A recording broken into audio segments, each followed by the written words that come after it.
जब भारतीय टीम इस तरीके से खेलती है ना, जैसे सेकेंड वनडे इंटरनेशनल में खेला, तो एक बिटर पिल वाली फीलिंग आती है कि आपको गोली तो मिली पर वो बिटर थी, कड़वी थी।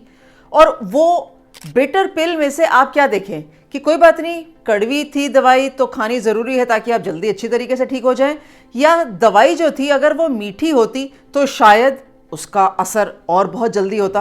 कंफ्यूज मत होइए, मेरा कहने का मतलब ये है कि जिस तरीके से भारतीय टीम बल्लेबाजी में देखने को मिली वो तो बहुत निराशाजनक था, लेकिन जिस तरीके से फील्डिंग में देखने को मिली, खास तौर पर राधा यादव की, क्या वो पॉजिटिविटी आप देखना चाहेंगे या ये देखना चाहेंगे कि ओवरऑल भारतीय team was completely outplayed by New Zealand?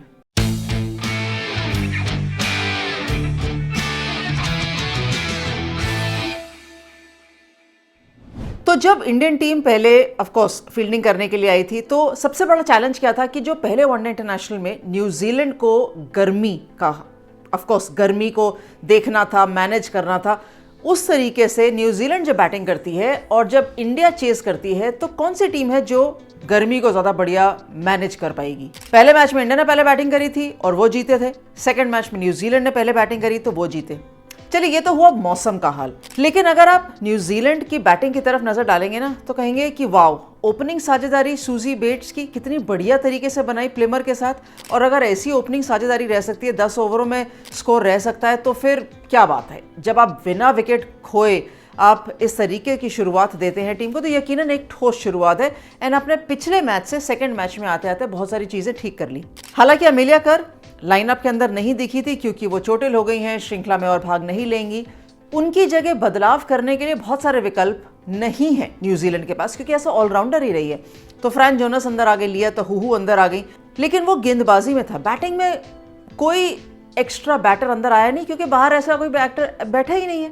इस चीज़ का अंदाजा आई होप इंडियन गेंदबाजों को हो, क्योंकि जब हरमनप्रीत कौर अंदर आई टीम के अंदर, तो ऑफकोर्स भारतीय टीम के पास भी दो बदलाव थे। प्रिया मिश्रा को as a debutante leg spinner खिलाया गया instead of Renuka Singh Thakur. And ये क्लियर हो गया कि जो नए गेंदबाज हैं, फास्ट बॉलर्स हैं, साइमा ठाकुर और अरुंधति रेड्डी। अरुंधति वनडे के लिए फिर भी न्यू है, ये गेंदबाजी का क्रम संभालेंगे।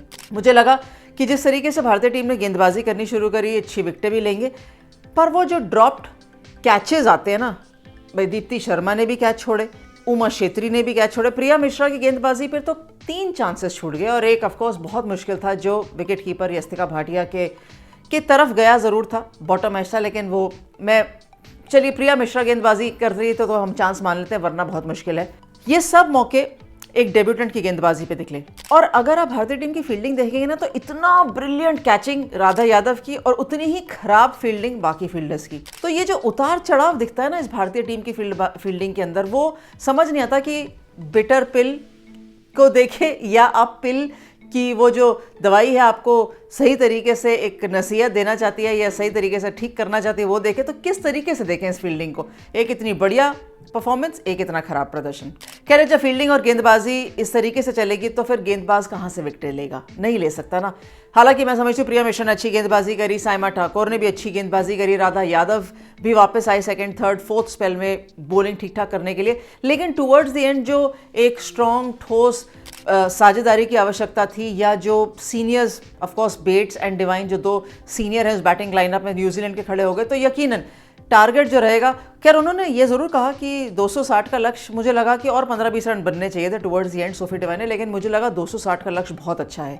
जब भारतीय टीम बैटिंग करने आई थी तो उनका बॉडी लैंग्वेज ऐसा लग रहा था कि बहुत ज़्यादा ऐसा लग रहा था 320 रन चेस कर रहे हैं। पहली गेंद, दूसरी गेंद, तीसरी गेंद, जब भी खेले कम से कम ये तो लगना चाहिए कि आपके बैट से गेंद लग रही है और आप कॉन्फिडेंट हैं। शेफाली आउट हो गई, स्मृति आउट हो गई, यस्तिका भाटिया आउट हो गई, और फिर ऐसा लग रहा था कि ये गेम बहुत जल्दी निपट जाएगा अगर वो साझेदारी नहीं बनती। खैर थोड़ी देर हरमनप्रीत कौर ने बैटिंग करी, थोड़ी देर जेमिमा रॉड्रिक्स ने बैटिंग करी, लेकिन अगर वो जो बढ़िया पार्टनरशिप साइमा ठाकुर और राधा यादव ने नहीं बनाई होती तो ये टीम तो 150-140 रनों में निपट जाती। तो हम किधर की तरफ जाने की कोशिश कर रहे हैं? हम बात करते हैं इतना अच्छा बैटिंग क्रम है, तो क्या ये बैटिंग ऑर्डर अपनी छोटी छोटी गलतियों से सीख पा रहा है? मुझे लगता है ये एक बहुत बड़ा सवाल है। ऐसा नहीं है कि इन खिलाड़ियों के पास स्किल नहीं है, बहुत अच्छे प्लेयर्स हैं। ऑब्वियसली अगर इंडिया खेल रहे हैं तो कुछ चीज़ें डोमेस्टिक क्रिकेट में अच्छी करते हुए ही आए होंगे, तभी यहाँ तक पहुँचे हैं।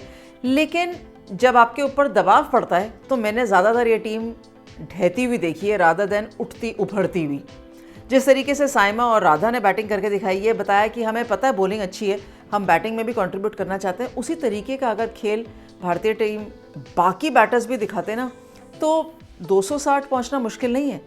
इनफैक्ट डॉट बॉल्स देखिए, पहले मैच और दूसरे मैच में कितनी ज़्यादा इंक्रीज ऑफ डॉट बॉल्स हैं।